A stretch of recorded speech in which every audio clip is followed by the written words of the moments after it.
Hey guys, I got contracted to do a series of classes here in town at my local crystal psychic shop, and I decided to do my first class on the big three, uh, just to make it easy on me and get a feel for teaching and do something where we could just be get people participating and learning about their big three and anyway. Um, so I wanted to talk a little bit about that today, and why you are not your sun sign. Uh, so kind of a clickbaity title for an astrological video. Uh, and one thing that I mean by that is you are your whole chart. Uh, so the sun sign is the part of your chart that you probably mostly identify with, and that defines a lot of who you are and your purpose and your approach to life and what you want to get out of life. And that's all fine, but there's a lot more to you than that. And you know a lot in our chart is not conscious. When I look at a person's chart, that's very much in my mind. Like I wonder how much of this is conscious or not conscious. When you see difficult aspects and squares and stuff like that, or stuff with the outer planets. You don't really know until you talk to the person. And but I would say that the moon, is a planet that signifies our unconscious and what's going on down there, and um, what that side of us is all about, what that side of its values. If it's air, earth, fire, or water, where that side is coming from. And so really, we live in a masculine-dominated culture, a yang-dominated culture, even though there's a lot of rhetoric to, say otherwise. I think the more we live our lives through technology, it's actually getting more masculine dominated, more yang values, not less. The more we move away from the body, from emotions, from physicality, um, you know, the less feminine, the more masculine the culture becomes. And I don't care what the rhetoric is. I don't care how many women are, presidents of countries or presidents of corporations or what have you. You know, um, that's just window dressing, basically. And it's great. It's a fine thing that um, women get into those positions, but you know the it's not fundamentally changing the culture, which is that the culture is becoming more civilized. More people are living in cities. Less people are connected to the land, and more people are living their lives almost entirely through devices, like I'm doing right now, like you're doing right now. So, uh, you know, it's a yang-dominated culture, and it has been for a few thousand years, and so it's understandable that we're apt to take our sun sign, being the primary young archetype in our chart, and say, yes, I am that. If you talk to a Indian person, Vedic, from the Vedic astrology standpoint, a few hundred or a couple of thousand years ago, they would identify themselves as more through their moon sign. So that was a more yin culture. And Jung would say, both are unbalanced, and that we should find a balance between our sun and our moon signs. So, yeah, that's what I hope I can convey right now in my class, and is that it's a much more balanced way of looking at ourselves. Um, whether we're men or women, but I would think this might be even more pertinent to women, although some men have very strong moons, um, some women have very strong suns, but um, yeah. So what else can I say? Basically the sun and the moon are like the major yin yang archetypes for ourselves and our charts. And then where does the ascendant come in? The ascendant, there are definitely differing viewpoints on the ascendant. Liz Green says the sun is where we're going and the ascendant is how we get there. The ascendant to me feels like a way, a very comfortable way of behaving. So it's definitely describing behavior, and that's why people have equated it with the persona. But I don't feel that when we call it the persona, I think it's a part of us. It may not be the deepest part, but it's definitely a part of us, and it feels like almost a default, something which is safe to kind of default to. It doesn't take a lot of thought. The sun, as a conscious, the conscious part of ourself, and the part of ourself that wants to grow and define itself and keep redefining itself, and all that, is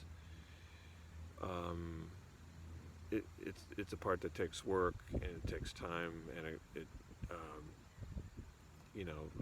Liz Green says the sun really doesn't start to come into fruition until after the Saturn return at age 29 or 30. So, and I'd say for me it's probably even later. And there's certain houses where your sun can be like 4th house, where mine is, or 12th house, even the 7th or 8th houses where it's kind of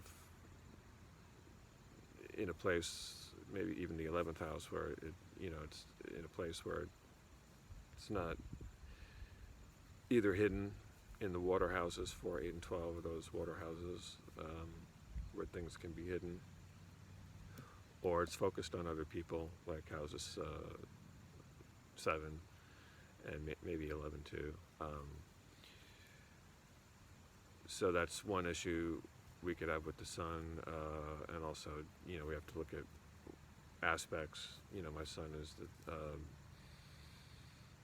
the focal point of a big T square. It's like 4 or 5 planets, and the nodes. It involves 4 other signs, besides Capricorn. So it's a lot, mostly outer planets. So it's a lot for the sun to deal with. And so it means, my sun has to sort of take all that into consideration before I can just sort of, plow forward.